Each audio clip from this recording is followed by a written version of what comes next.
Morning.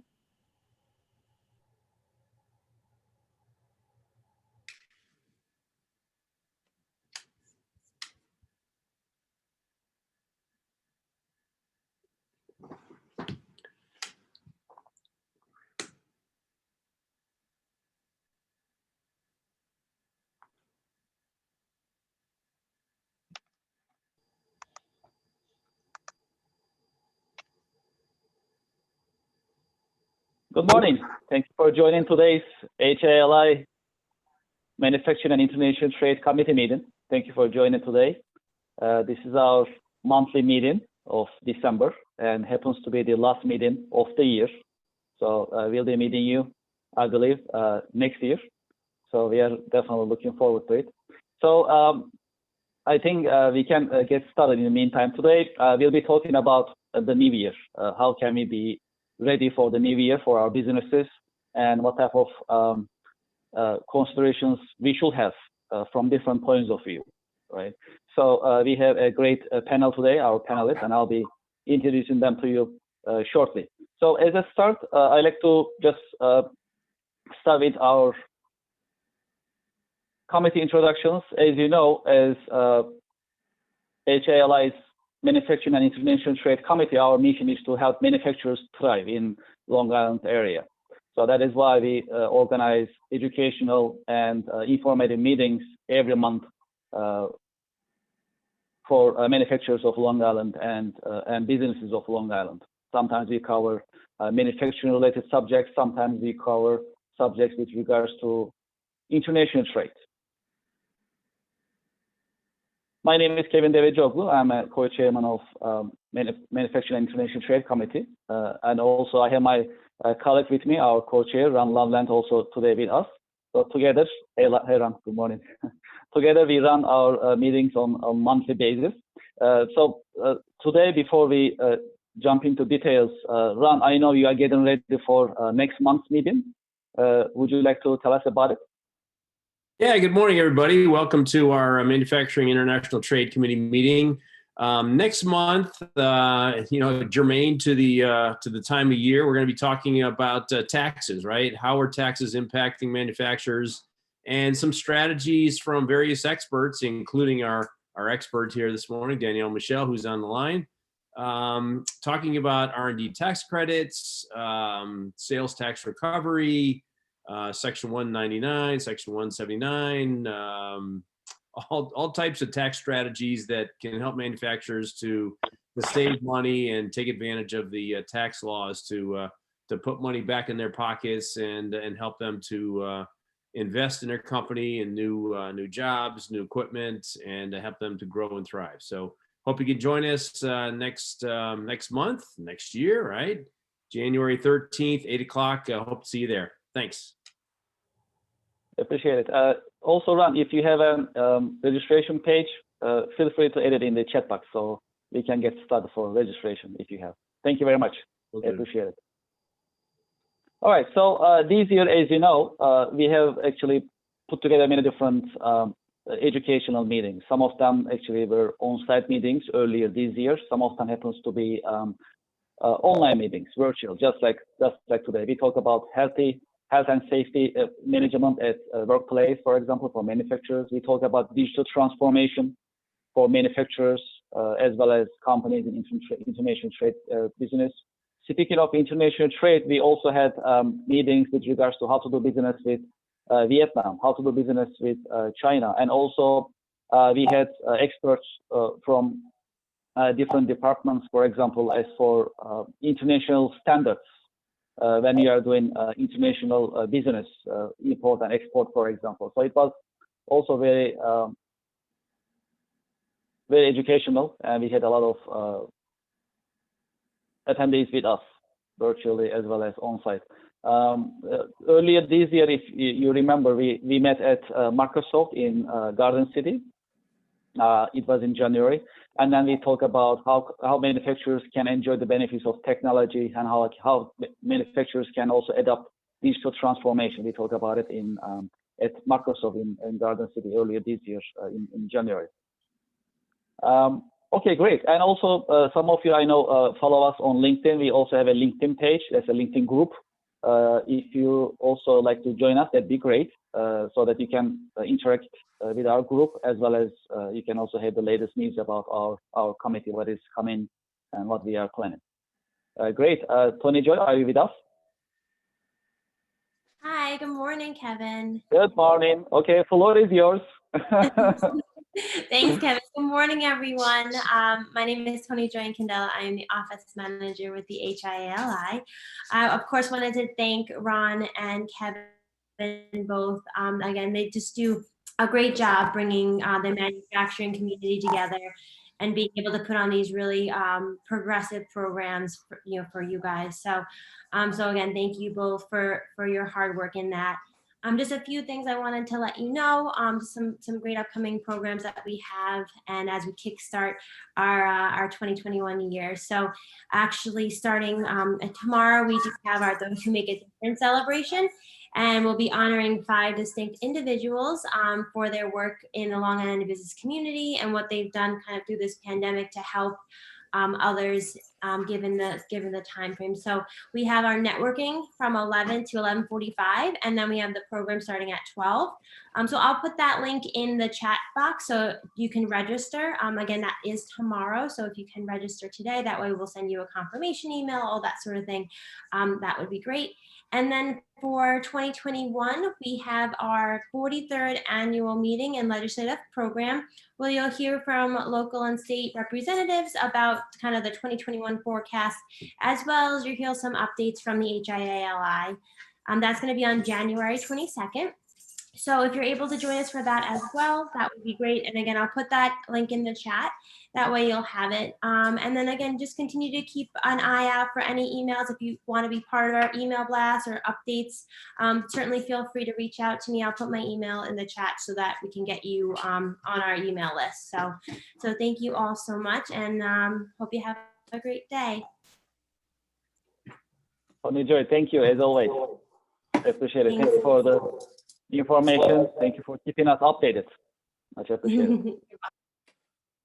Great. Let's move on. Okay, so we have an expert panel, and today we'll be talking about how we can be ready for the new year. There are many things to think about, of course. There is the accounting point of view, finance point of view, sales, marketing, quality management, technology. So today, of course, we have limited time. We cannot cover every single avenue. However, we put together a great panel, as we always do every month, so that we'll learn about technology. We'll talk about also sales and marketing. We'll learn about risk mitigation and other important subjects. So let me also, since we are getting started, let me introduce our panel. Okay, great. So I'll start with the introductions. Perfect. So Chris Coluccio is with us. Chris, as some of you may know, he is also a co-chair of Technology for Business Committee at HIA-LI, and his company is TechWork from Ronkonkoma, New York. He has 20 years of experience in the IT industry, and he's been working with many different companies in different industries.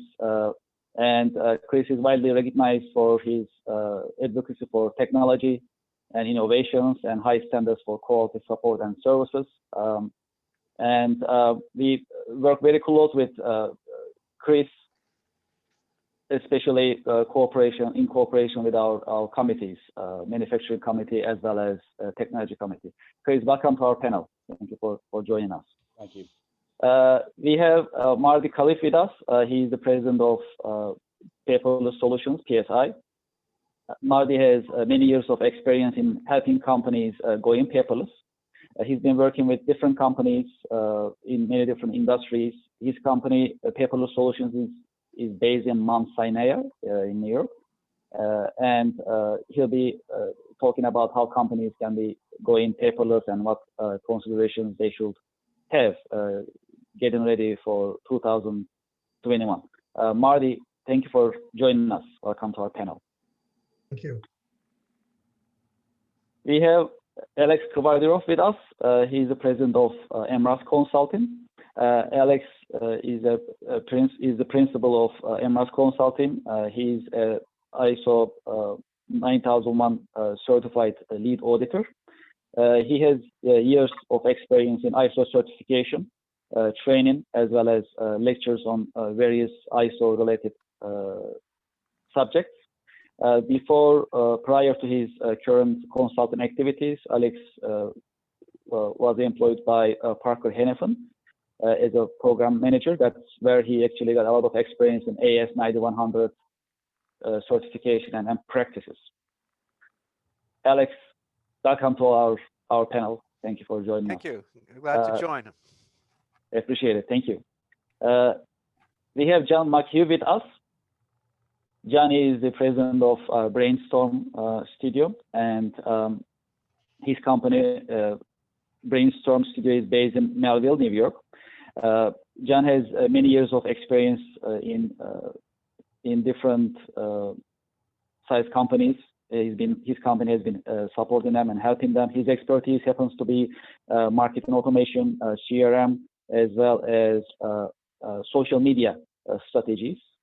And he'll be covering sales and marketing related subjects today with regards to getting ready for 2021. John, welcome to our panel. Thank you for joining us.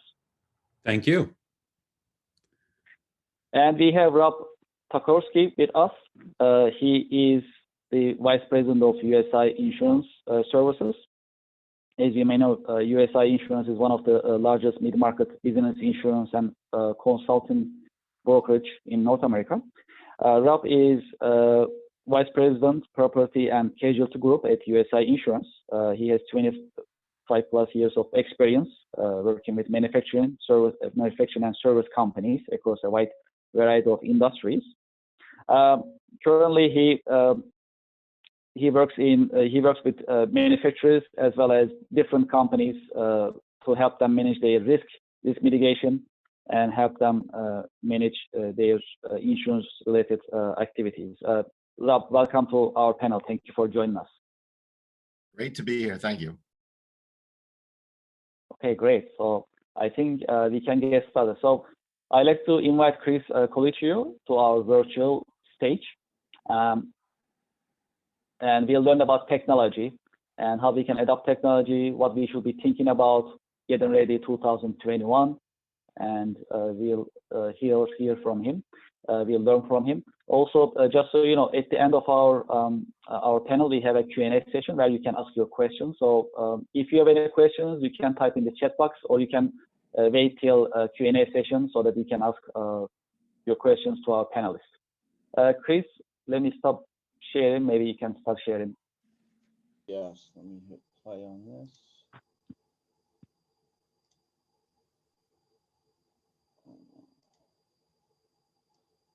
And let me share out screen one. Nope, wrong screen.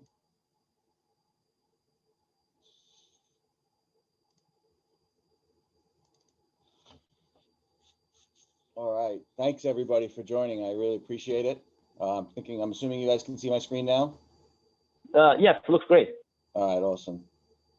So I kept it really simple, but this is like a primer of something we do every year, and we actually just did in the Technology for Business committee. We had actually the Chief Technology Officer for UL Labs come in and discuss some of those topics that underwriters is dealing with when it comes to manufacturers and business and all that kind of stuff. So what I did is just list out some of the topics that we discussed, and I'll go over them. But the first thing I wanted to talk about is our Technology for Business committee, because we made a huge change this year. And we broke this technology committee out into these individual task forces. Those task forces are there now for the HIA members. And what we did is we put the best best technology minds that we could find in the HIA, and we created a group just for them. And these groups now are out there to support, give free advice, create learning seminars in each one of these areas. So we have an outreach group. They're out reaching out to the community, polling the HIA community, finding out what the needs are for the HIA community and supporting its members. If you need help with anything, we can go out to that group and they'll point you in the right direction. We have Software Business Solutions. Those guys are helping businesses pick the right applications, get them moving when it comes to productivity or digital transformation stuff. We have infrastructure team. Those are the ones who know how to, say you're buying a new building and you want to know how to wire it or get the telecom right. We have a cloud solutions team that's going out and helping you decide whether or not you want to go to the cloud, or should you choose Azure or AWS if you're inside that, if you're looking for that kind of stuff, whether or not it makes sense.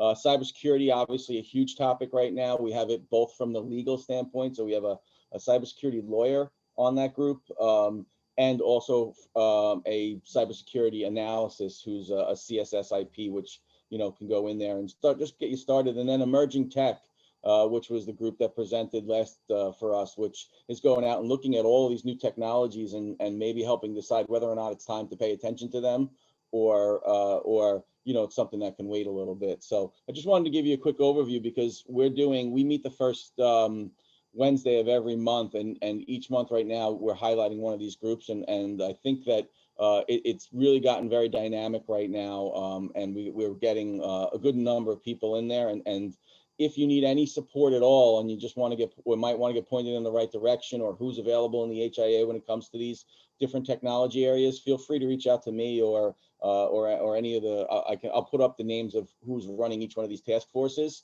But there's two directors under each task force, and I'll put out their names for you guys. They'll get you pointed in the right direction without having to pay anything or get consultants in right away.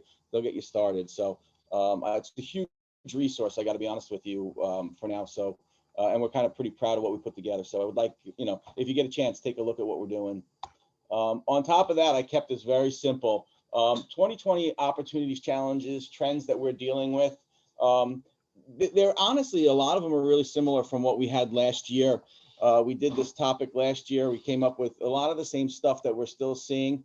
One of the big ones, these are not going to go in order now, but one of the big ones we're seeing is that, I'm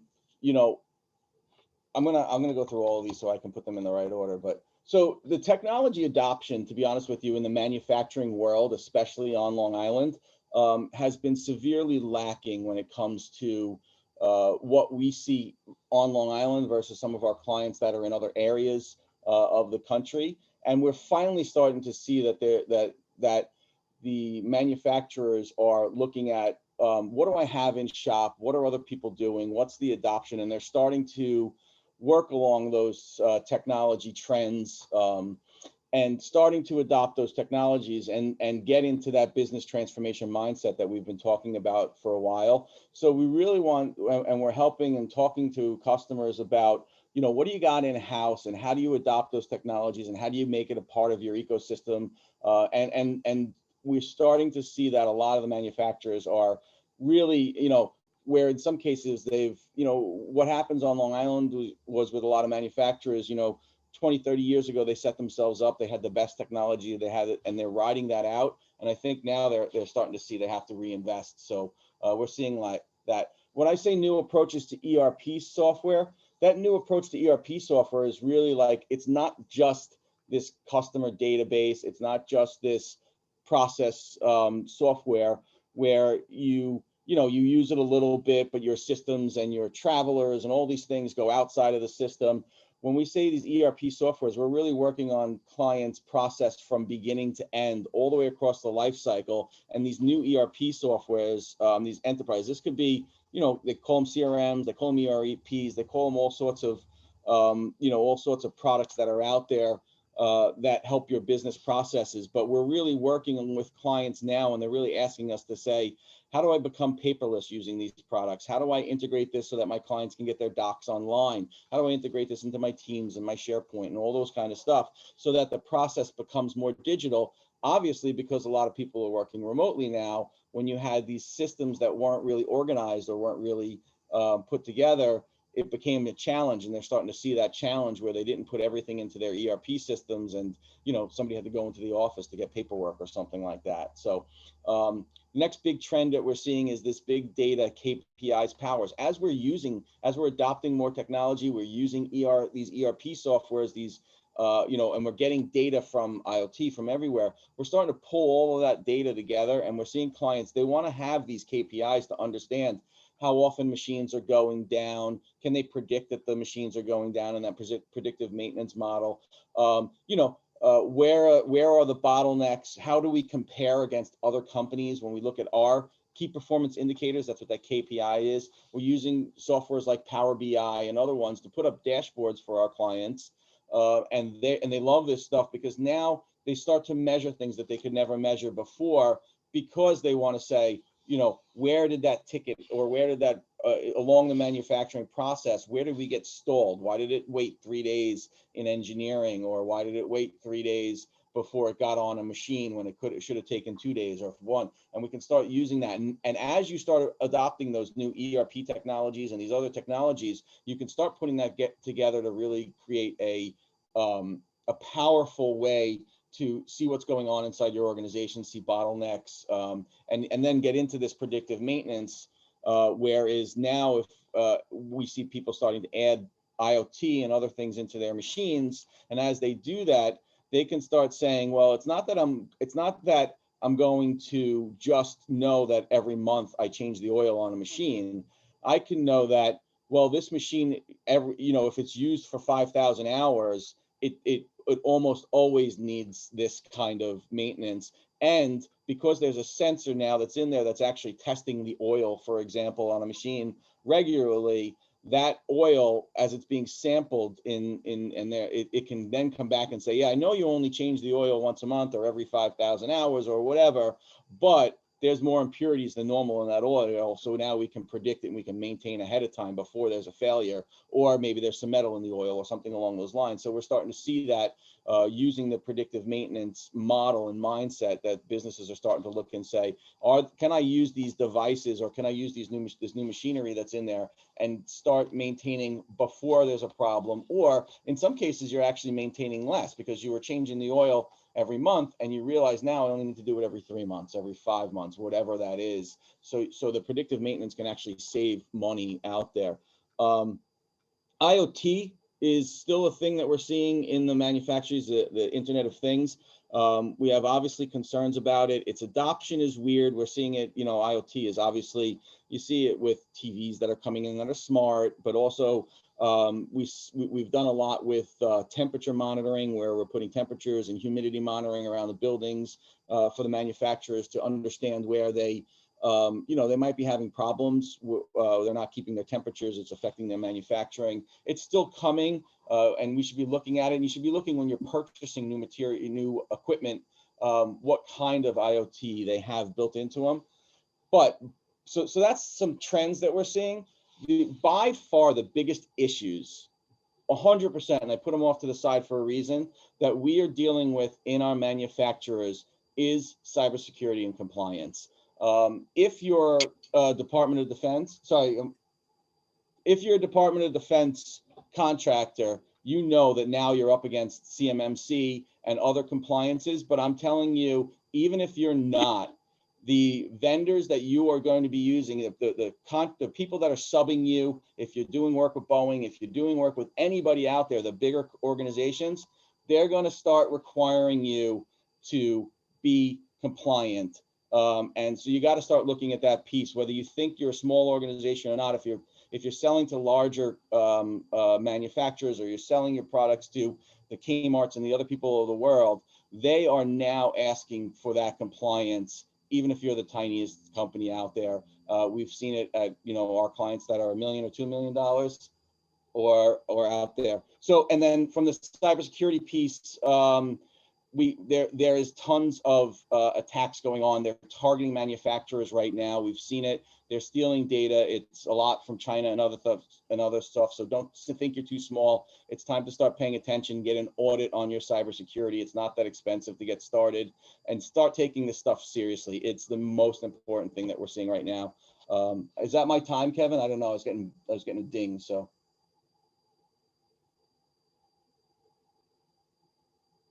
Am I still good, or I have more time? All right. Yeah, you have, yes, let me see, you have 5 minutes.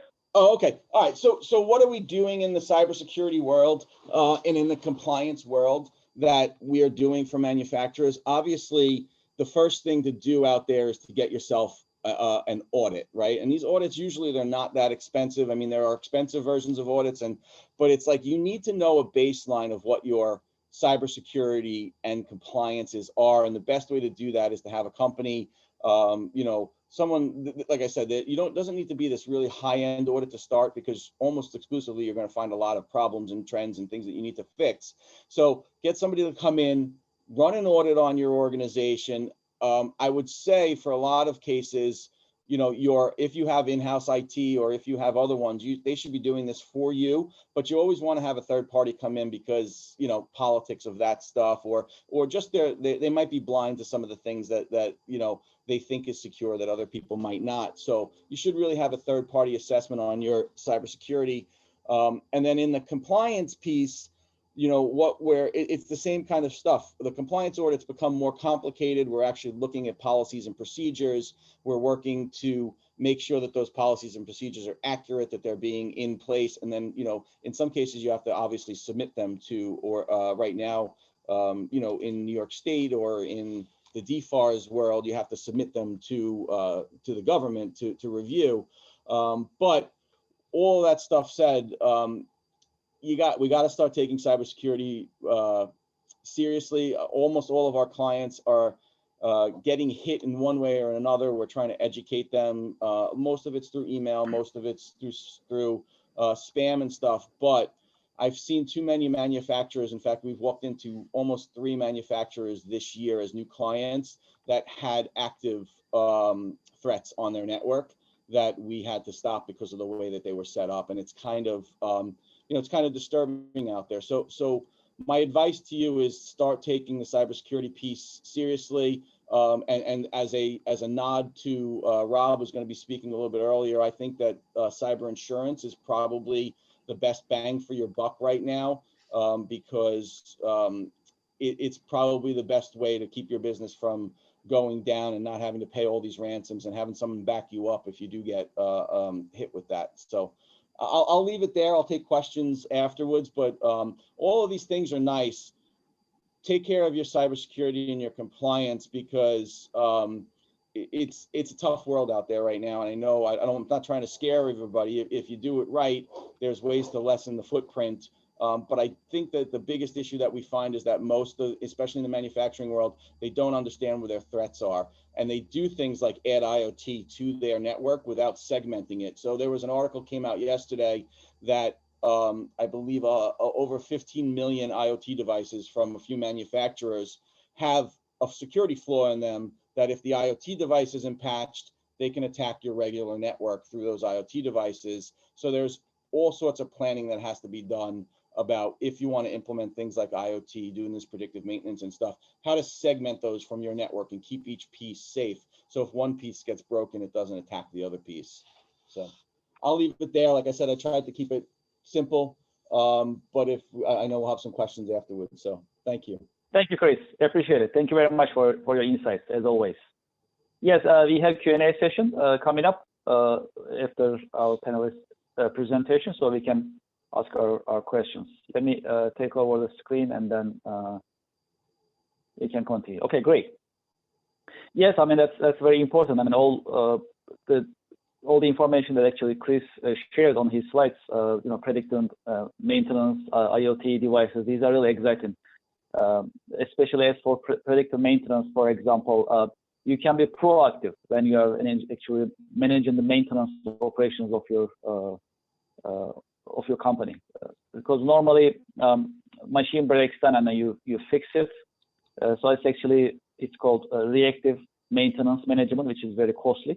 But then you have tools such as IoT devices, which is not really expensive nowadays. Just like Chris mentioned, to monitor vibration, humidity, temperature. Then you can be proactive, and that is to reduce cost of maintenance. Actually, that's the way to go. Chris, thank you so much for your insights. I appreciate it. Welcome. Thank you. Now I'd like to invite Marty Khalif from Paperless Solutions. Marty will be talking about going paperless, what we should be considering getting ready for 2021, and how we can go digital and how we can reduce paper consumption at our companies. Marty, if you are ready, you can take over the screen. I'll stop sharing. Great, thanks. Good morning, everybody. I hope everybody has a start of a good day. I just got to get my my information on the screen here. Okay, let's try. Coming up. No.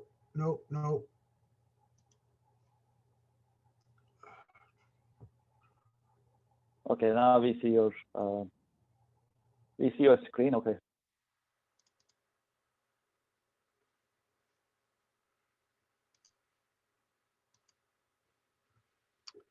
Anybody see? Yeah, we can see it. Can you make it full screen so we can cover the screen? All right, there you go. Very Perfect. good. Thank you. Good morning. As Kevin had mentioned, I'm with Paperless Solutions. We provide document management and software document management conversion of documents. We've been doing this since 2005. We generally handle the tri-state area. And one of the reasons why we do this is many companies don't realize the advantages of going paperless.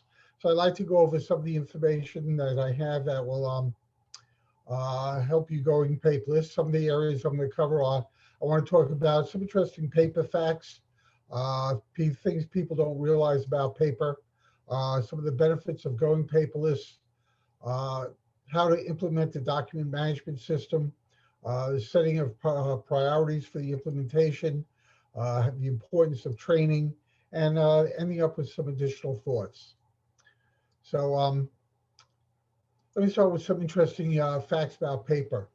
About 1960, 1970, computers started coming into the business workplace, and people thought that would be the end of paper, that we end up having a paperless office, and it never materialized. If anything, computers have increased the amount of paper that we have, almost triple the amount of paper.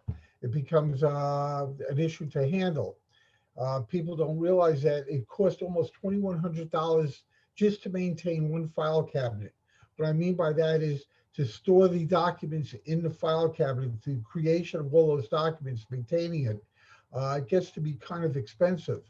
And then with all that paper, it takes people sometimes 6 weeks out of the year just looking up information, finding information.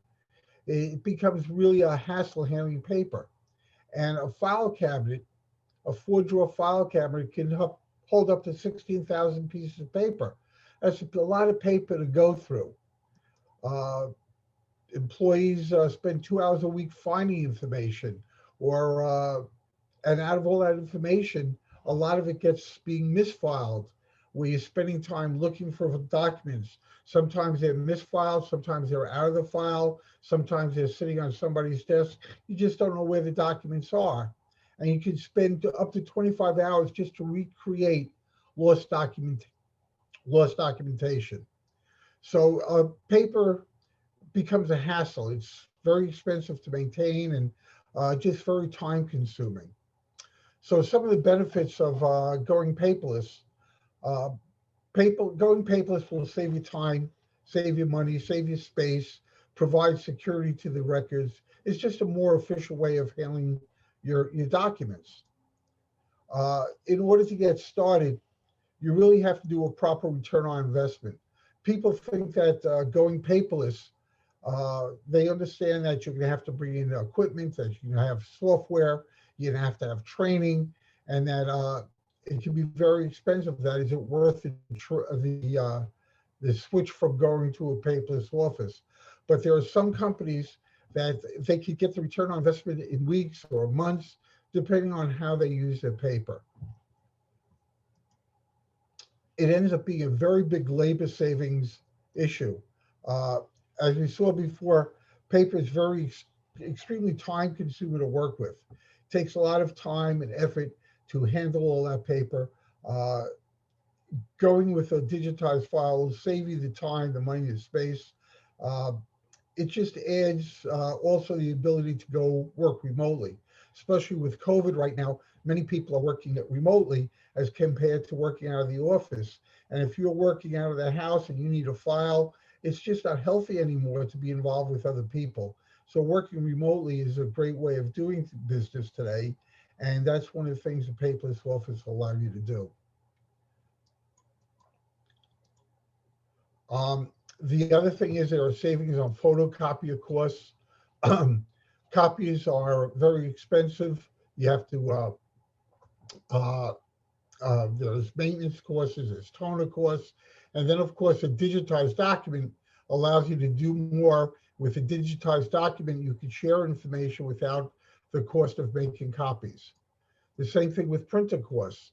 You got all the equipment costs, the toner costs, the ink costs. A company could save $500 a year just in supplies by going paperless. In terms of lost and misfiled documents, you'll just never lose a document. I had a company that they couldn't find some information for the government. It cost them $100,000 because they couldn't find one piece of paper to prove what they were doing. So just being able to find information and recovering information. If you were to have a fire or a flood, you lose all that information. It can't be recovered.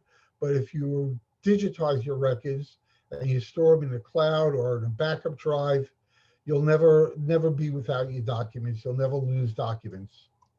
And the same thing with emails. Emails have created additional paper. Now with a lot of document management software, email can automatically be transferred into any file you want without you doing anything. It'll automatically show up in the file without you having to handle it. So it's just a very good time-saving area in terms of storage. A file cabinet, a 4-drawer file cabinet can take up about 8 square feet. When you think about how a drawer pulls out, you need all that space to handle the storage of documents, retrieving documents. Now you just store documents on a computer or in the cloud, and it'll just save you a lot of space and end up saving you, of course. Real estate in the office space is very expensive. So you just save all that space. We had one company that they stored documents off-site. They used to send people off to the off-site storage location a couple of times a week, losing time just to find documentation. They also had records they stored in a storage room in their office. They were able to recoup that space and bring 3 salesmen aboard without having to find extra space for them. So storage costs are very expensive. And then, of course, there's improved customer service. If you think about it, if and when a client calls and you have to find information, either put them on hold or take their phone number, you got to go to the file area, find the file, hoping that it's not missing or sitting on somebody's desk, call the person back. Then if they need a copy, you got to go make a cover sheet and fax it to them, and then call them back and say, did you receive the document, discuss it, or you go through regular mail. It just doesn't happen instantaneously.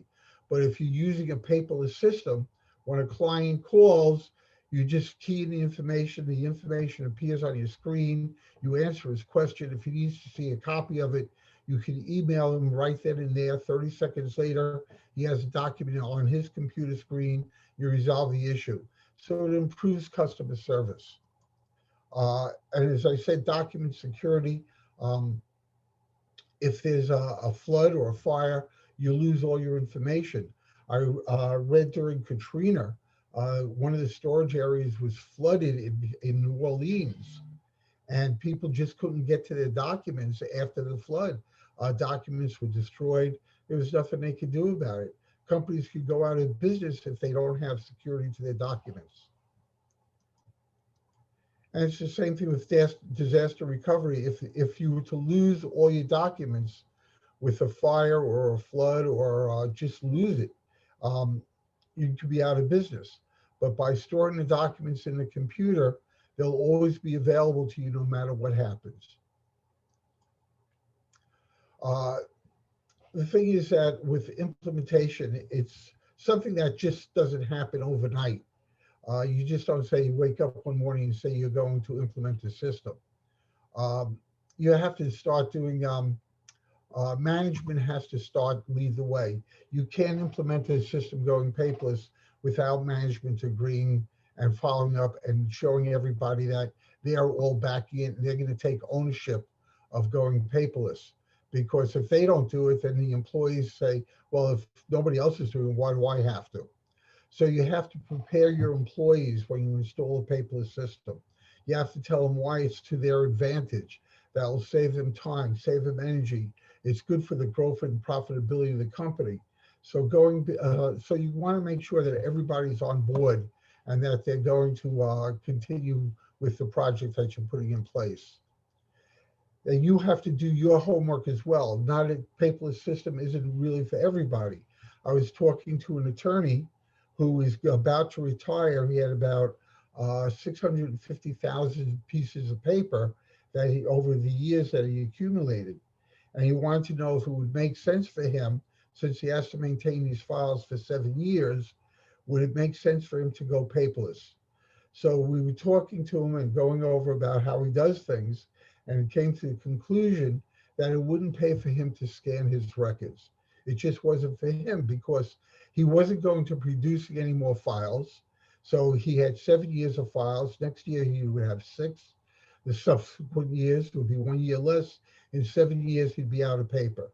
So it wasn't worthwhile for him to scan all his old documents because it would take manpower to do it, the cost of the equipment, software, etc. So in his case, it wouldn't work. But yet we had a mortgage company that was storing documents off-site, 3 different locations. It was costing them about $1,500 a year for the off-site storage.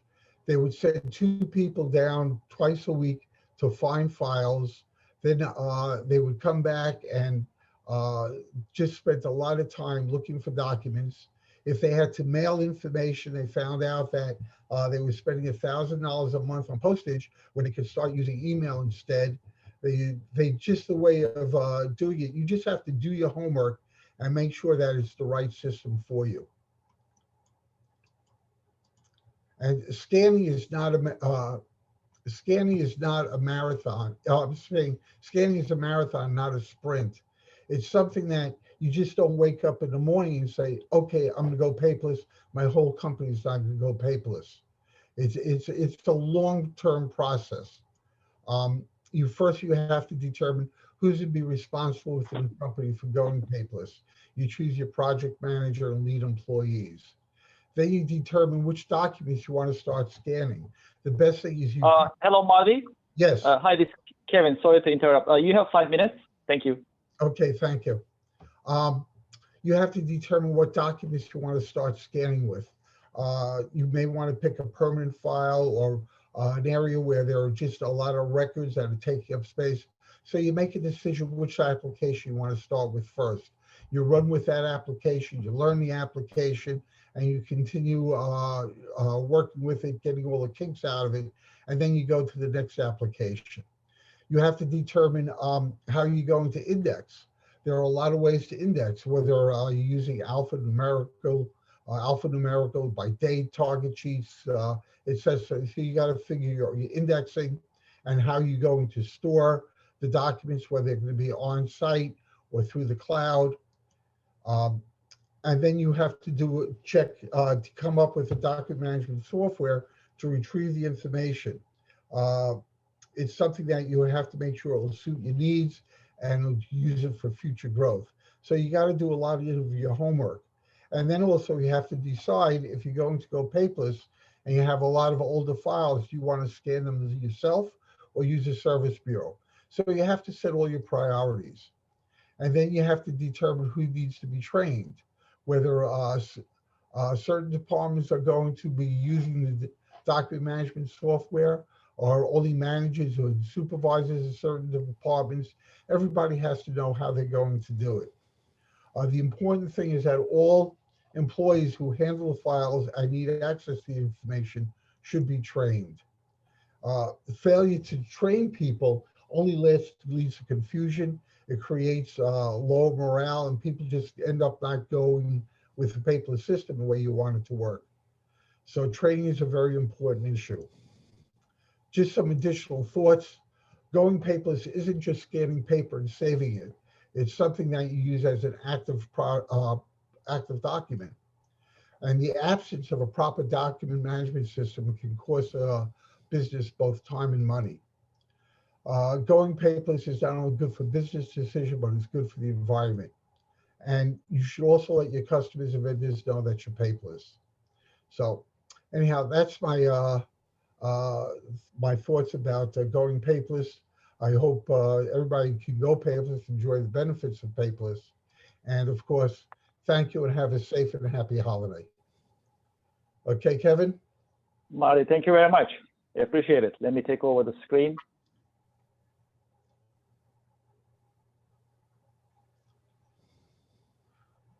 Great. Thank you very much, Marty, for your insights and informative presentation. Much appreciated.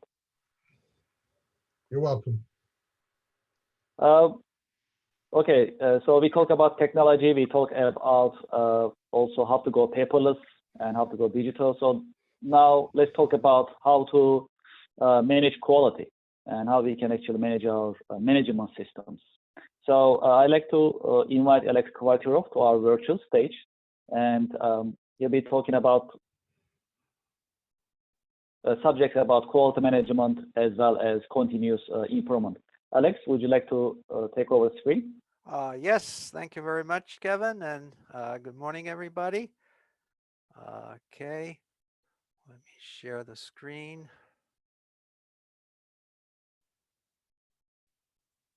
Okay. Yes, we can see it. Okay, all right. Perfect. Thank you. Okay, all right, yes, so I'm gonna very briefly talk about quality management system. And just a little bit about my company, and I guess Kevin already introduced me, but I just want to again emphasize that I'm working with businesses to help them achieve and maintain ISO certification. Okay, now even though today's topic is not about ISO, but it's about quality management system, but really quality management system is really the core of ISO. So in order to be ISO certified, you definitely have to have a very solid quality management system. And also, I just want to mention that since 2018, I've been a solutions partner with Bimser because Bimser has very good software tools to help manage your ISO functions. So a little bit about quality management system. And like I said, again, if you're not ISO certified, you really, as a manufacturing organization, should have a quality management system. And basically, it consists of policies. So, you know, what are you trying to do? Namely, the most important thing is to satisfy your customer. In order to do that, you have to have procedures. And there are a number of procedures that, depending on your business, that you have to have in place. And also responsibilities, how you're going to implement those procedures and how you're going to manage your business, including your personnel, your resources, communication, and really spreading the knowledge of the quality policy within the organization. Now, on the right-hand side, I have a diagram here of a typical quality management system. So what it really involves is continuous improvement. So in order to do that, you have to do your measurements on your products, on your development, as well as getting inputs from your customer.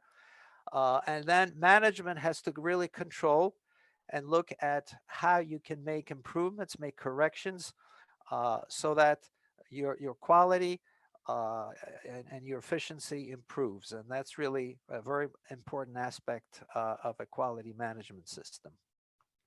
Okay, so what are the major elements of a QMS? Okay, so it consists of processes and their interactions. So what are processes? Well, processes are really activities that you set up within your organization. So it is very important that they interact properly, and that really develops your efficiency, and it leads to more effective and internal process to make it more efficient. So then obviously you have a lot of documents, and now you have to control documents. And I can't emphasize what Marty said about documentation. Obviously, so the storage is extremely important. So now you have hard copies versus electronic storage. Also, even if you convert to electronic storage, now you have a choice of going to a central database versus distributed computers. And I'll be talking more about that. And also, you have to have in place a configuration control process, how you update your documents. And also you have to have a traceability of the changes, because sometimes you want to go back and say, well, what did I change this document? So you have to have the reasons for making the changes.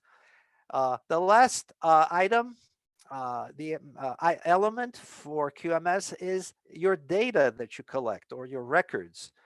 And that really forms the basis for your continuous improvement, because you have to have data in order to make decisions on, well, how do I make improvements? And either you take wild guesses, or you really base it on data. And part of the data that you collect is really through an internal audit process. So as part of the internal audit, you looked at your processes, and then you may identify deficiencies where you want to make improvements or corrections.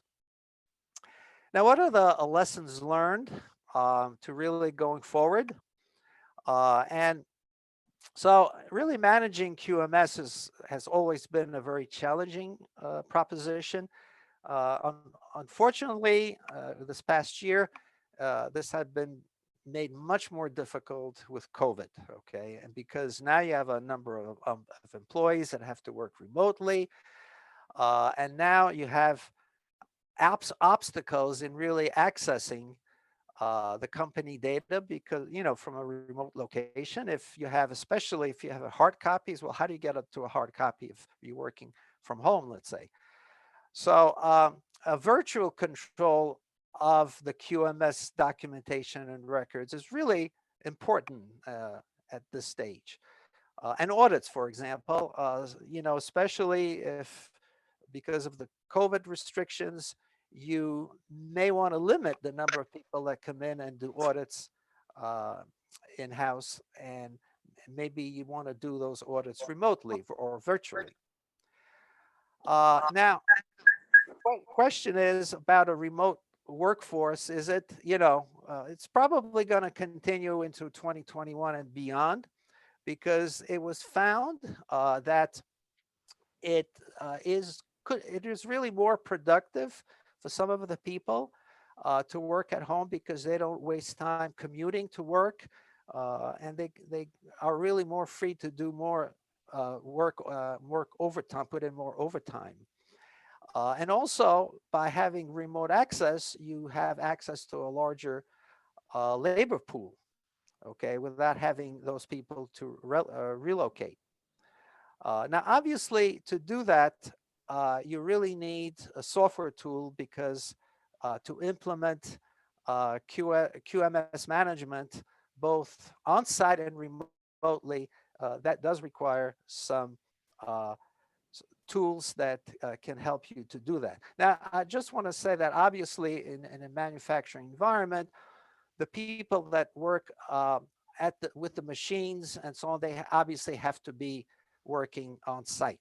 But a lot of the support staff, like sales, purchasing, finance, and so on, they can certainly be working remotely, and this is where the tool definitely comes in.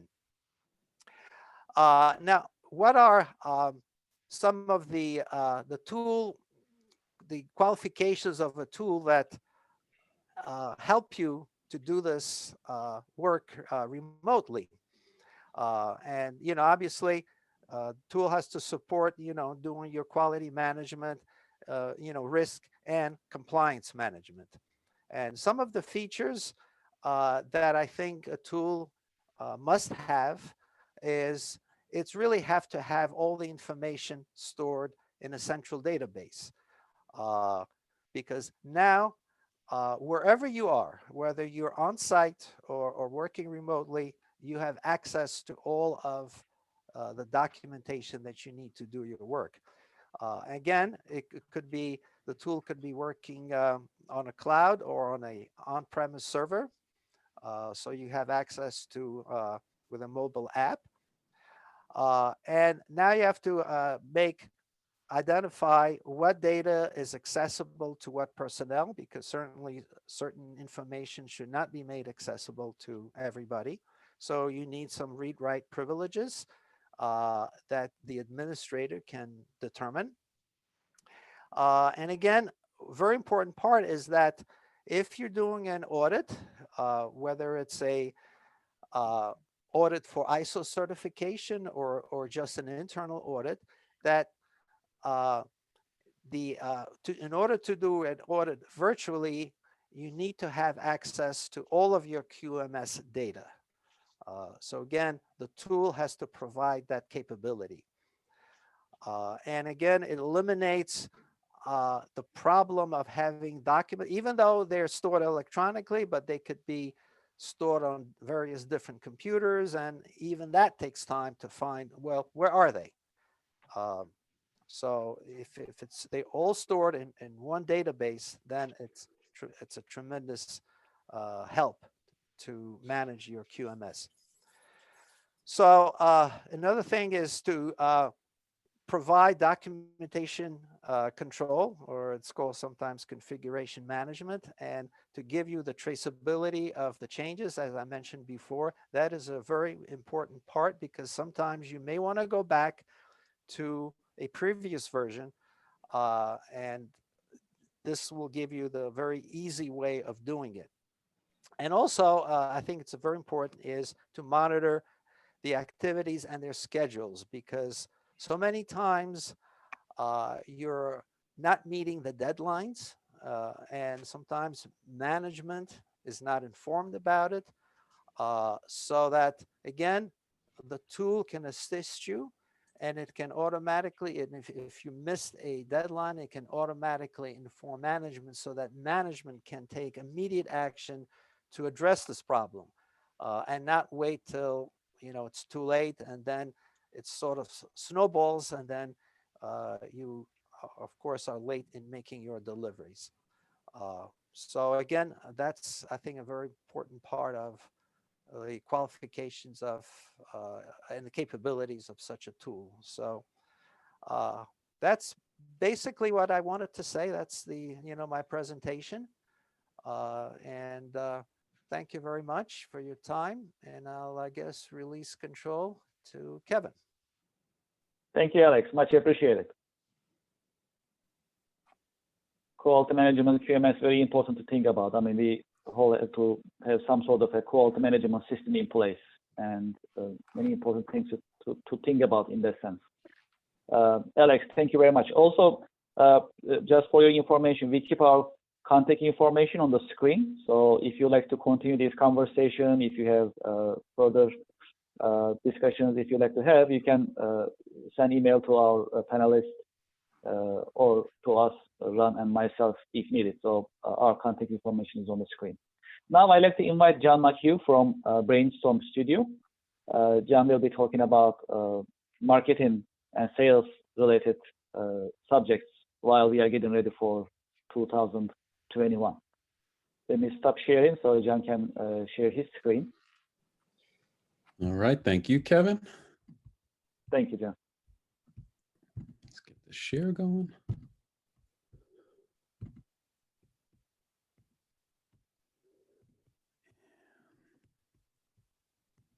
Okay, looks good. Thank you. Okay, great. All right, so yeah, so we're going to talk about digital marketing strategies for manufacturers in 2021. And just to give you a little background about our firm, we've been in our 18th year in business. Seen a lot of changes in digital marketing over the years. It seems to change pretty much every quarter. Our focus is specifically on manufacturers and technology companies. So this is one of our biggest focus areas. All right, so 2020 was definitely a really challenging year. We all know that. We had to make huge pivots to stay in business. But hopefully the silver lining on the pandemic, if there was one, is that businesses have made probably 10 years of innovation in 1 year. We all learned to work from home. We embraced cloud technologies, as Chris alluded to before. We learned how to close deals with a Zoom call rather than traveling and having a steakhouse dinner. So at Brainstorm, firsthand, what we saw is many of our clients' trade shows and in-person events were canceled. So we had to quickly pivot strategies because many of those, I'm sure many of you rely on, 1 or 2 big trade shows a year to get a whole bunch of leads that could carry you, and fill that pipeline. So without that, we had to double down on lead generation and content marketing programs to help clients, keep those pipelines full. So what I'd like to go into is our top 7 digital marketing strategies. So content marketing. I'm sure you've all written articles and blogs, and we're sharing content right now. So a recent study by HubSpot showed that 70% of B2B marketers are investing in content marketing in 2020. And I expect that to even, increase in 2021. So why is that so important? It's because content, it establishes you as a thought leader in your industry. And it also helps your website rank really high in search engines. There's more searches going on now than ever before. Again, we can meet in person. So, we have to do searches online and prospects.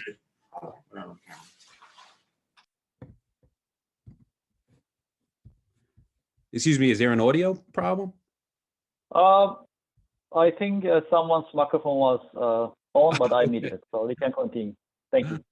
Okay, no worries. Yeah, let's keep the microphones muted for our attendees. Thank you.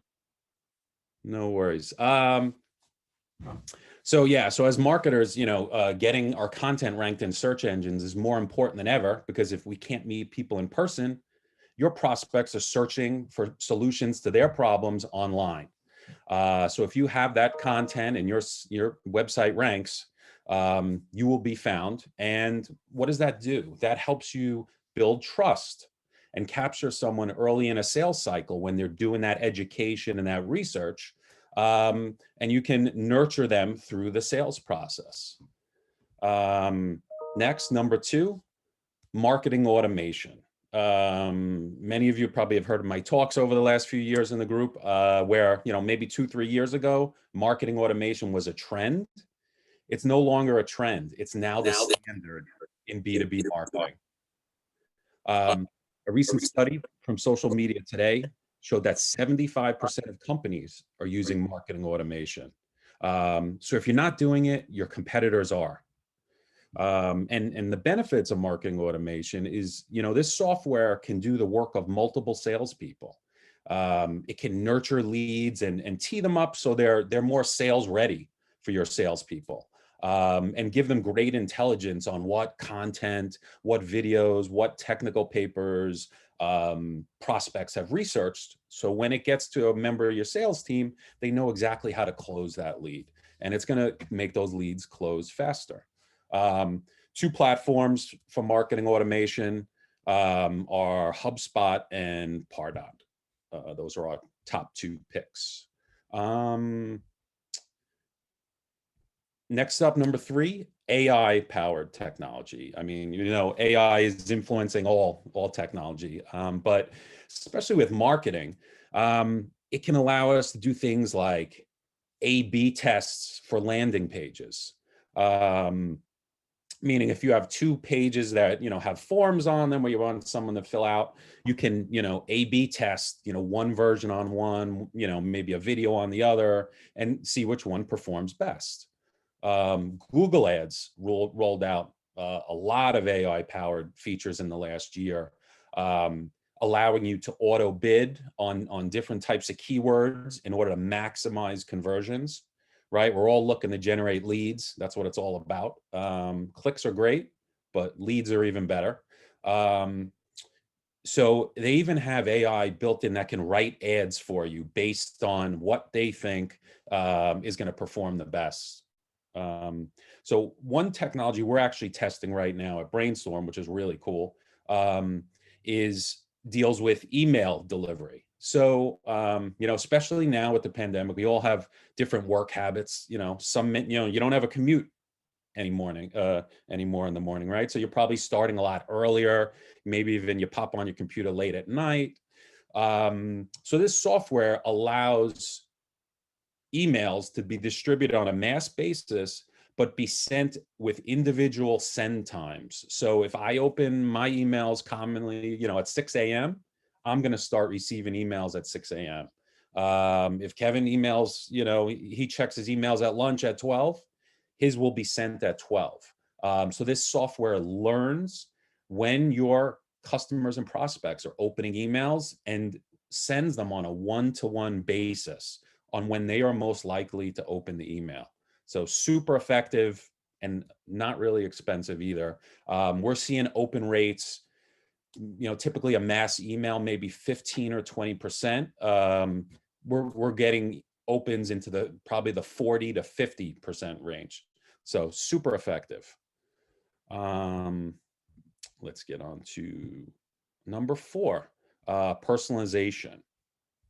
So yeah, if there's one thing I can say about marketing this year and next year is stop sending mass emails, stop buying lists, and create a blast that goes to everyone on your list with the same message. You know, we've talked a lot, other speakers talked about the power of CRMs.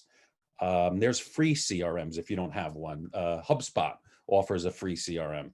Load your contacts in, segment them, whether it's based on products they bought from you before, maybe it's industries, maybe it's, you know, aerospace, medical, you know, construction, whatever industries you happen to work with, and start sending more personal messages to the different people on your list. There's plenty of ways to automate that. You can even personalize them by, you know, hey, first name, you know, we thought this would be a great fit for company name. And all those things are going to add up to much better open rates and engagement. Okay, paid social. So yeah, Kevin mentioned the LinkedIn group. I think we all know LinkedIn is the top B2B social media platform out there. One great thing about LinkedIn is in 2020, they made a huge investment in their advertising platform. They updated new ad formats. There's one that we happen to really like called lead gen ads. And basically what that is if you have technical white papers or research reports or anything for your type of business, you can send an ad out to specific job roles and companies with that, and they'll see it in their timeline and they can click to download with one click. No more filling out a form with all these fields. They get the, you know, the research paper or whatever it is, you get the lead. Very cool. So, and another thing they did is they improved their targeting. One that we happen to really like, especially we're talking manufacturing. A lot of your clients probably happen to be engineers. So you can target ads to specific certifications. So if there's, engineers that have, specific, electrical certifications or aerospace, whatever it happens to be, you can go right after those engineers. So that makes LinkedIn, one of the most powerful databases on the internet. Okay, moving on to video. So pretty cool. In 2020, video became the most popular content format on the internet. First year this ever happened.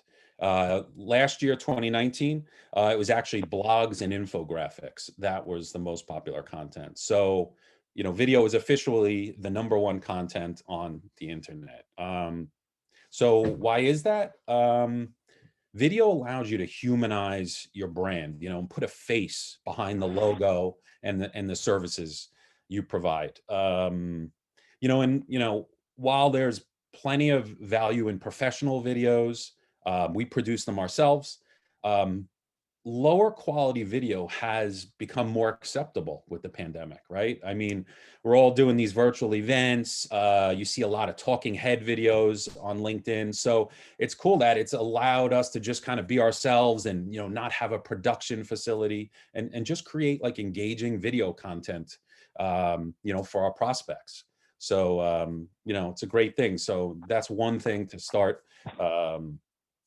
getting involved in. So in 2020, it's not 2 years ago, 3 years ago, where it's like, okay, have a video on your website.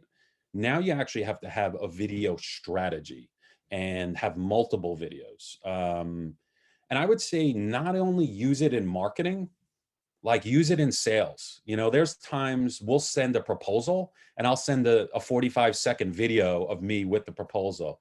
Hey, Karen, here's the proposal we discussed. You'll see everything hopefully we spoke about. Give me a call if you have any questions. Let's see when we can get together again. I mean, how simple is that to record a little talking head video, include that with the proposal? Or when we have clients that ask us, oh, how do we do this in this piece of software? Instead of writing out step-by-step instructions, I'll just do a quick screen record and say, hey, Karen, you know what? Here's how you load the listing and here's how you segment it. And when you want to send, this is what you do. It takes 45 seconds, makes you look like you're really high tech, and it just provides more value for your customers. Next up, customer experience. While this is not specific to marketing, it's more just about business in general. I just thought it was really important because we see so many clients always focusing on new sales. How do we fill that pipeline? How do we load the top of the funnel?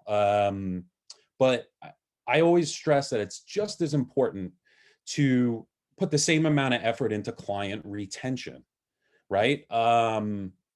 What we do is each year we try to think about what part of our business is causing friction for customers. Is certain work taking too long to get done, long timelines? One thing we always do, we use Slack for Messenger, Teams, obviously pick up the phone, live chat on our website. We try to offer the best customer service we can. We've seen a lot of positive results from having live chat on website this year. And I don't know, many of you probably think, oh, live chat, it's for a consumer business, it's for a bank. I've had manufacturers get engineers from ExxonMobil reach out to them on the live chat on their website. Like they couldn't believe it. And they were so thrilled to have a live person on the other end, not a bot that's trying to answer your questions in an automated way, like an actual real person. And basically what that does is it just starts the conversation. And then you say, hey, you want to pick this up in a few minutes on the phone? I'll call you, give me your number. So it just, it's a quick lead in to getting someone on the phone. But back to the experience, I would say speak to your customers, maybe put out surveys and learn what the friction is and what the pain points are in your business and try to fix them. You know, there's also plenty of software out there to automate and streamline service requests. You know, Zendesk, HubSpot also has a service platform. I know Salesforce does as well. You know, and basically what's that going to do is that's going to just improve your client retention. It's going to create upsell and cross-sell opportunities, and you're going to find more referrals, you know, clients referring you to, you know, other businesses that they deal with. So just great on so many levels. So that was my 7 steps. So Thank you. you know, doing okay on time, Kevin? I think time is up, unless you'd like to share some Okay. final remarks. Yeah, just, yep, I'm on my final wrap up.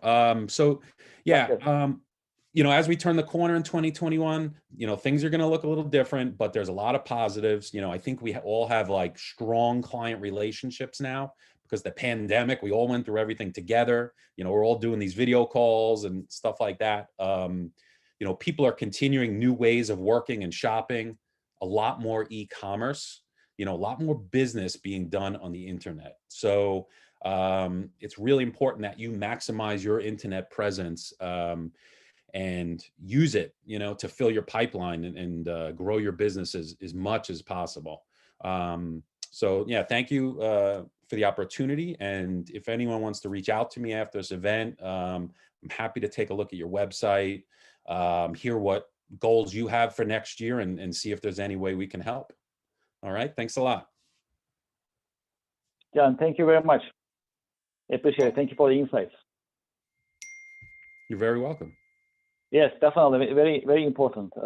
Using all the digital marketing tools, social media, videos are great. I mean, that's very exciting, and it was actually great to learn about it.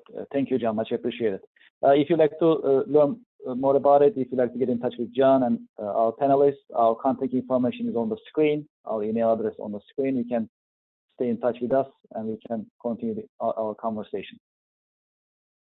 Okay, great. So now I'd like to invite Rob Takursky to our virtual stage, and let's learn about what we should be thinking about, what we should consider with regards to risk mitigation, cybersecurity, insurance, and other risk mitigation related subjects. Let me stop sharing, Rob, so you can start sharing your screen. Great, thanks. All right. All right, and we'll go to the slideshow. So a lot of great content. Okay. Thank you. Okay, a lot of great content that was provided here, and I think it's pretty appropriate. I'm going to go last to hopefully tie it all together. So I thought what I do very quickly in my time here was just basically, first of all, for those of you that don't know me, my name is Rob Takursky. I'm the Vice President of Property and Casualty, working for a company by the name of USI Insurance Services. We are one of the top or largest brokers. We're an insurance broker, risk management consultant in the world. We're in the top 5. So I'm going to give a brief USI overview.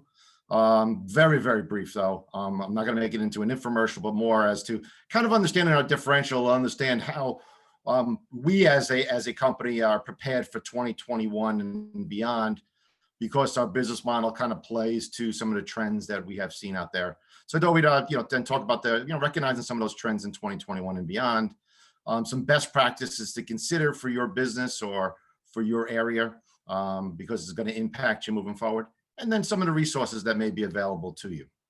Okay, so that being said, really our elevator speech or our infomercial simply is, there's an awful lot of different companies out there that can provide levels of insurance and risk management consultancy, and that's cool.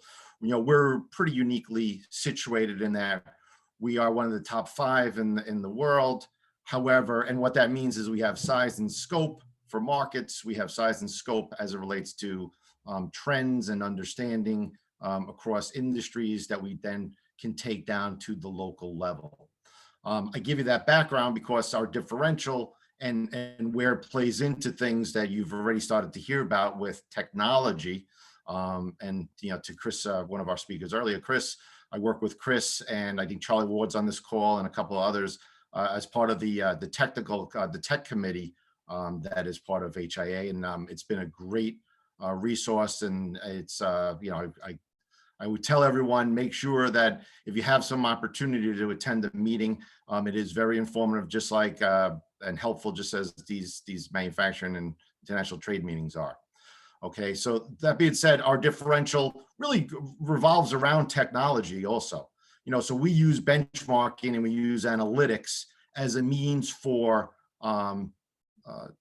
providing targeted support when it relates to insurance and risk management, because we want to tailor, companies are spending an awful lot of money on insurance. They want to make sure that they are provided with the right coverages, because the last thing you want to do is to find out that you spent, $50, $100, $200,000 on insurance premiums to find out that when something does occur that you weren't covered. And I think of insurance as having, going out and buying a generator for your house or an umbrella for your car. You don't want to have to use them. If you're using them, there's an issue, there's something out there, but you're really glad that you have them at the time that issue arises.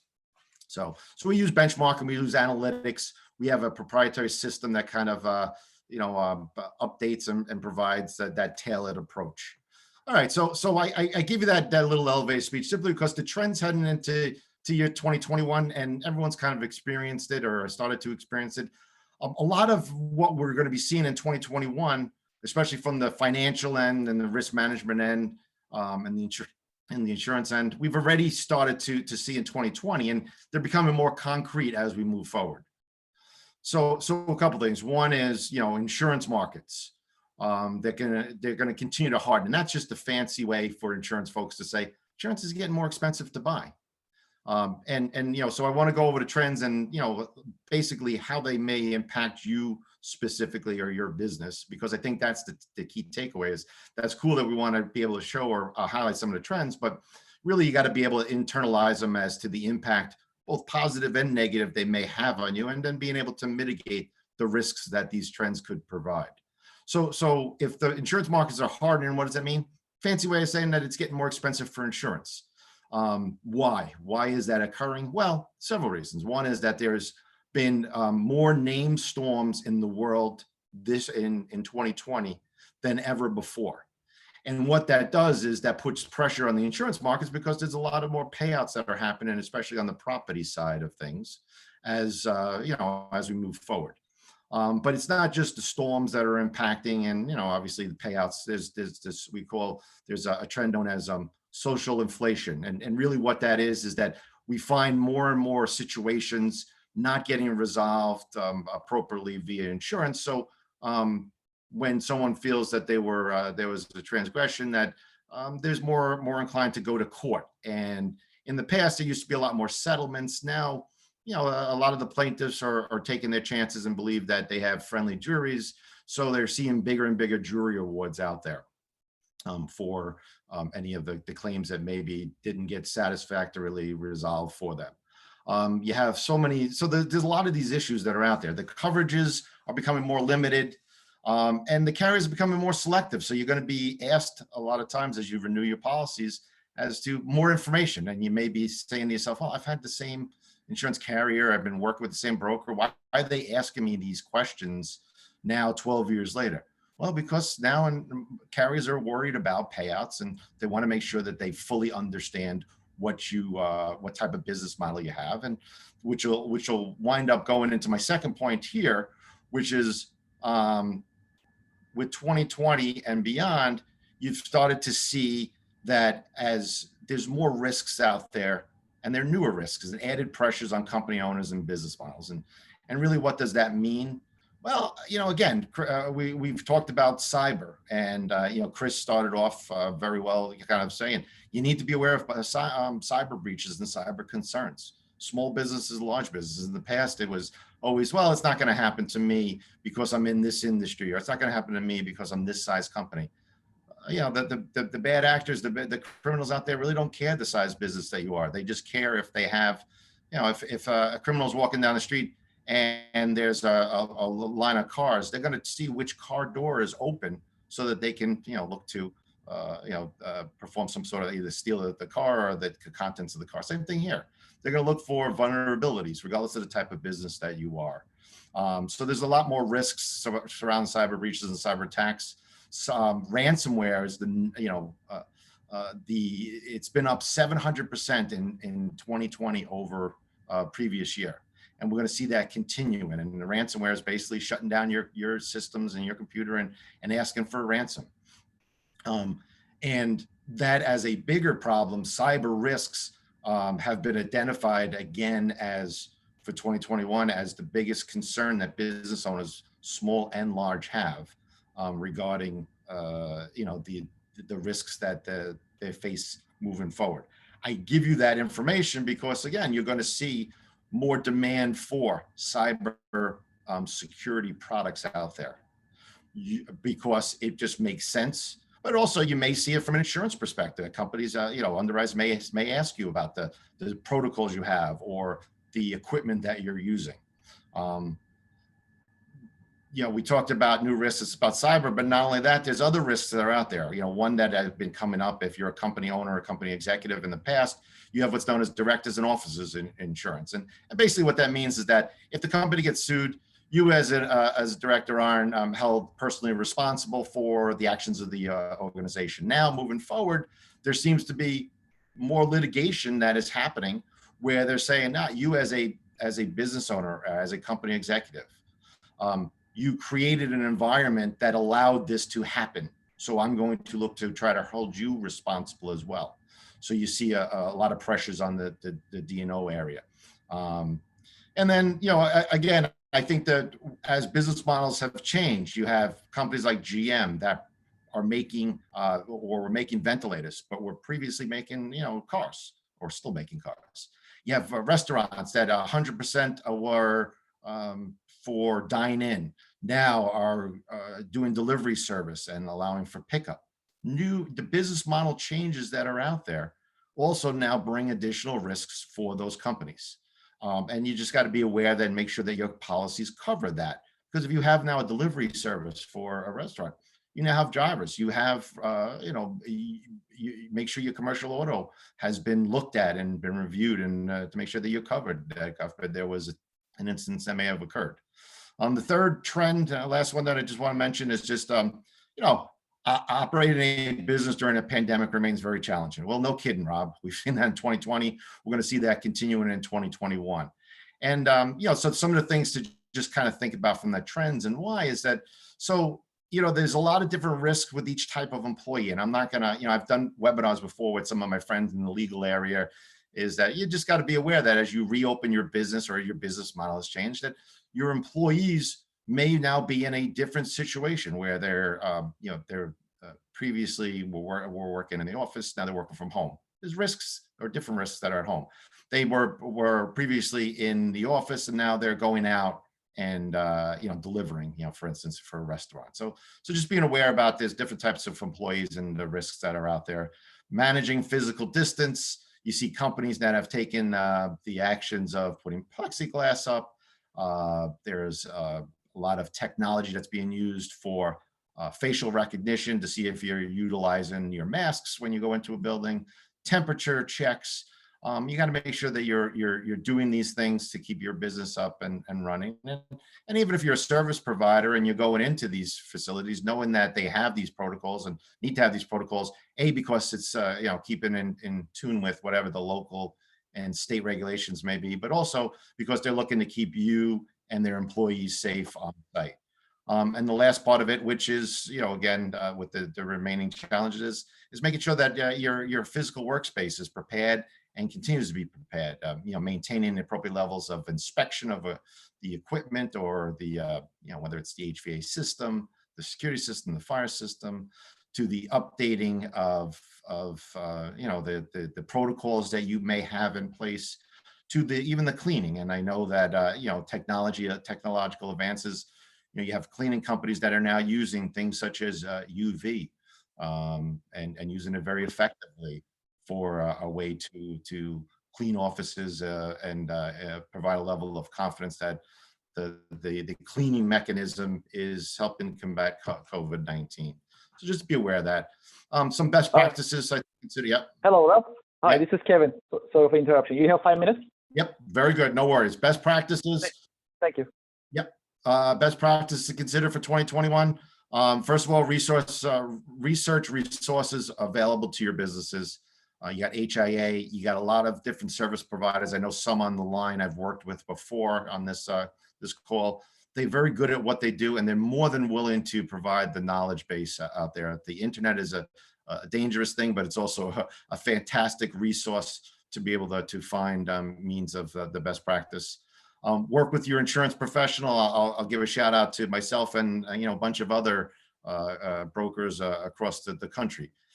Make sure that your business policies, you're reviewing them, you have them available at your fingertips. Too many of the folks that I deal with, when we start talking about insurance, they don't have their policies available. Then they don't know what's in there. You spend an awful lot of money on that insurance. Make sure that you're reviewing it with somebody that knows and understands your business and can make some recommendations. Whether you decide to move forward with some of those recommendations, not become a function of how risk adverse or how much risk you may want to transfer to others in the form of insurance. Embrace technology. Again, I talked about it, and I'm not going to go into it because there's so many different webinars and white papers and video out there, but there's an awful lot of technology out there. Utilize it to not only become more efficient. We talked about the document, the wireless document and the scanning that's going on there, to IoT, to quality management systems. All of those things are great efficiency, and you need to do them. Marketing automation, you need to do them to make your business more successful and efficient. But there are things out there to utilize from technology to make you a safer risk, because as it becomes more expensive out there for insurance, those companies that are looked at as better risks will have better pricing and better more options in the market. Adopt the technology. Again, we talked about it. We're seeing a lot of supply chain disruptions. We're seeing companies getting involved in new sales channels and new products and solutions that they're offering that they weren't offering before. Just, they're utilizing technology for that, but be aware of things that you want to make sure that these are things that are effective for your business and tailored. The last piece of it just simply is that cyber threats need to be understood and steps taken upfront to mitigate their impact. I'll just leave it at, many people have cyber insurance policies, and that's a good start. But you want to, especially with the types of businesses that each of you may have, you want to make sure that it provides the right level of coverage. Many times third-party coverages, many times some of the more basic threats that may be out there, social engineering, aren't covered, or really are covered very briefly, so that if you do have a breach or a concern, there are limited options you have in terms of and resources to be able to mitigate that. So just be sure that you're practicing good cyber hygiene, you have a cyber incident response plan, and then you're thinking about it to kind of tie up what Chris said earlier. You're thinking about cyber security as a means to protect your business. So that being said, I'm going to finish on that. Hopefully we finish within the time frame. I thank everyone. And I thank both Kevin and Ron for giving us the opportunity to provide some insight, and we're available for any kind of, the most basic to the most specific of questions to talk about. Well, thank you very much. Much appreciated. Thank you for the insights. Very informative, very educational, as always. Thank you. Yeah, time-wise, we are good. So what we need to be doing right now is to address questions, if you have any. Some questions I received earlier, so I can ask those. And if you have any questions right now to our attendees, you can unmute your microphone and you can ask your question. That is one way of doing it. Another way is to basically you can. I need to unmute everybody. Okay, let me see if I can. All right. So.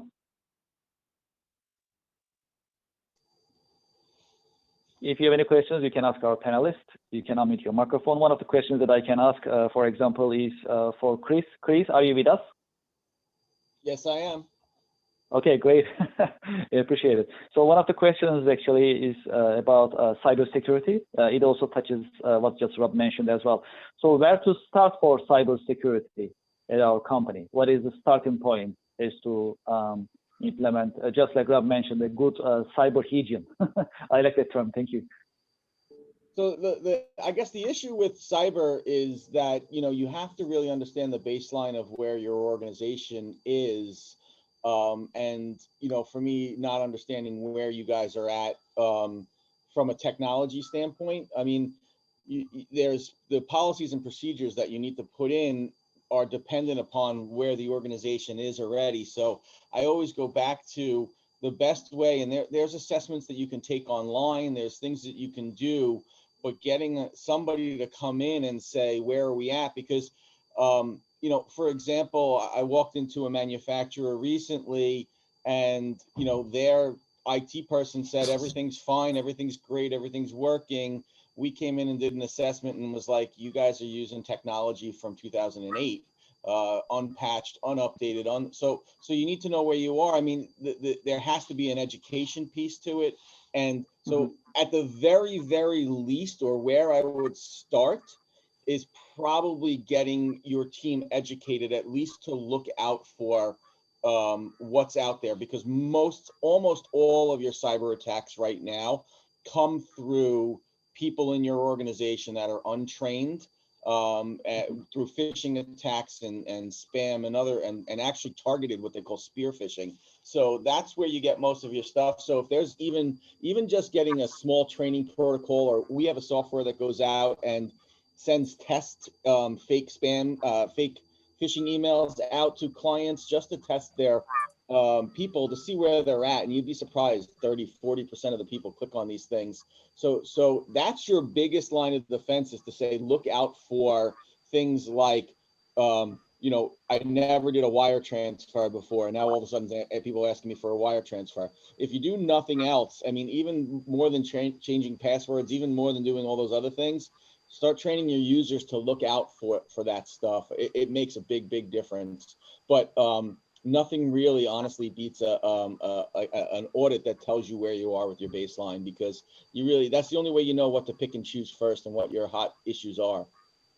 Hey, Chris, to expand on that, we found with some of the cyber claims coming in over the previous year that more than 50% of the claims have been because of user inability to either identify, or they click into the wrong thing. So it's almost actually like 60% of the issue. So having great equipment is needed and necessary. But if you have people that aren't even trained or following consistency in it, you're going to get beat by it. I mean, a good example of that is, and this is a company that has all the cyber stuff in the world, and they got they have very high level, very high level security already in place, and somebody got scammed just for buying gift cards online, and it was, and they wound up using the company credit card to buy, because they said, oh, we want you to buy gift cards for us, and they thought it was real, and they went out and they bought these discounted gift cards, and they spent $1,000 and they lost $1,000. I mean, it's a small example of what goes on. Had nothing really to do whatsoever with the technology inside the organization. Right. I appreciate it. Thank you very much for addressing this question. Is there any question from our attendees? Okay. In the meantime, I have another question. So this question is for John from Brainstorm, our panelists. So is there any unique marketing trend for 2021 that you can share with us? Any unique marketing trends? Marketing trend. Yeah, I believe you mentioned about video a lot. I think that's really unique in a way that is actually more important than before, because really we cannot really see anybody face to face nowadays. It's very difficult. Yeah, that was one major point of it. Like I was saying, a few years ago, everyone just had like a corporate video on their homepage. Like now we have to think about what's our video strategy. If you're like a company that solves problems, have a video section, have a knowledge base on your website where customers can watch videos that solve their problems. Like really think about how you can leverage it. And also, like I said, tie it into the sales process too. Like we're actually sending prospecting videos now where we'll look at a prospect's website, spend a minute, bring out some tips like, hey, we noticed you're not doing this or not doing that. By the way, I'm John, we're in Melville, I'd love to talk. And we're getting a huge response to those. It certainly takes time, and it's not this mass approach of sending out thousands of messages. It's much more one-to-one, but you wouldn't believe the results you get. And people actually thank you for sending them videos. It's just a whole different, more, like we said, more human approach. Yep, appreciate it. Thank you, John. Sure. Again, I keep our contact information on the screen. So if you'd like to continue this conversation with our panelists, you can get in touch with them. Their email address is on the screen. One question that I have is about ISO. Alex, are you with us, Alex? Yes, I sure. have... Oh, you're here. Okay, perfect. Okay, yeah, I see you. Okay, thank you. So what type of companies should prioritize getting ISO 9001 certification? This is especially, I believe, from my understanding, the question be especially about manufacturing, and what type of manufacturing companies should prioritize ISO certification? Well, again, I think any manufacturing company, whatever field you're in, whether and I didn't go into ISO, but there are different ISOs for different type of industries. So they focus on very specific things that you have to do. But just about any manufacturing company would benefit by having ISO certification. And it really gives you exposure, and certainly now a lot of the customers require that your suppliers be ISO certified, because the new ISO standard requires that you do a lot of investigation to your suppliers, because your product would be as only good as what you get from your suppliers. So that's why I think ISO certification is important. But if you are not, you don't intend to go for ISO certification, certainly you can adopt the quality management system that is sort of defined by the International Organization for Standardization that developed all the ISO requirements, because they have a lot of experience, and it took many, many years to develop the ISO standards. So, looking at what is required to be ISO certified and what kind of quality management system you need, I think is an important aspect of improving your business. Thank you, Alex. Let me see. Also, I think I'll get one question before we end our meeting. This question is from Marty. So in your presentation, you mentioned and explained about implementation plan. On average, how long does it take to implement going paperless? It depends on the application. Everybody's needs are different.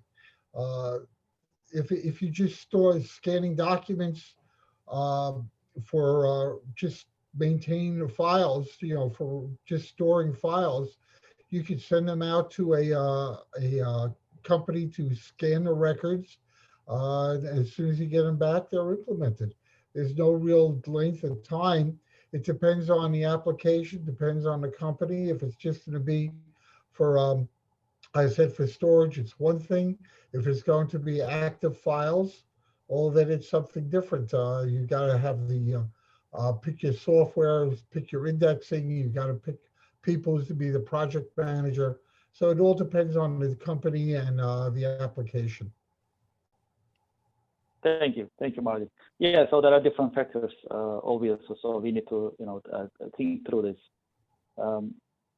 Okay, so I think I'm looking at my list. I think I addressed all the questions. So, I'd like to thank our panelists for joining our panel today and sharing their insights and expertise. Much appreciated. So, moving forward, next year, of course, just like Ron mentioned earlier, our co-chair we have another meeting coming up on January 13th, so you can register. Ron posted the registration link in the chat box, so you can register.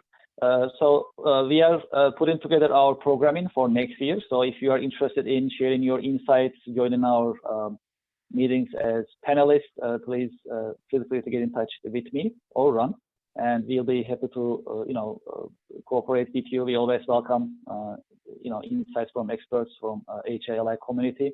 We'll be able to welcome you and also have you in our panels. Just send me an email, and then we'll plan together in coming months what we can talk about in an educational and informative way to help manufacturers and businesses about businesses, especially manufacturing and international trade. So please get in touch with me if you're interested in being a panelist at our committee meetings. Another thing that we are also getting ready to implement is next year, we are getting ready to get sponsorships for our committee meetings. So if you're interested in being a sponsor in our coming manufacturing committee meetings, please get in touch with me or Ron, and then we'll be happy to cooperate with you and work on the details. Before I end the session, Ron, do you have anything you'd like to add? Yeah, I'd just like to add one more thing. Next Friday, the 18th at 8 to 10, we're going to be having a 5S workplace organization, lean manufacturing virtual training. Had a great turnout last month for that. So we're going to continue. We have a series that we're going to put together for the next 6 months, the third Friday of the month. So hope you can join us there. Thank you very much. Well, thank you for your time. I appreciate it. Thank you for joining us. Happy holidays. Stay safe. Looking forward to seeing you, hopefully face to face, in one of our meeting rooms next year. Thank you, and happy holidays. Thank you very much. Great. Kevin, good job. Stay safe. Thanks, everyone. Happy holidays. Take care.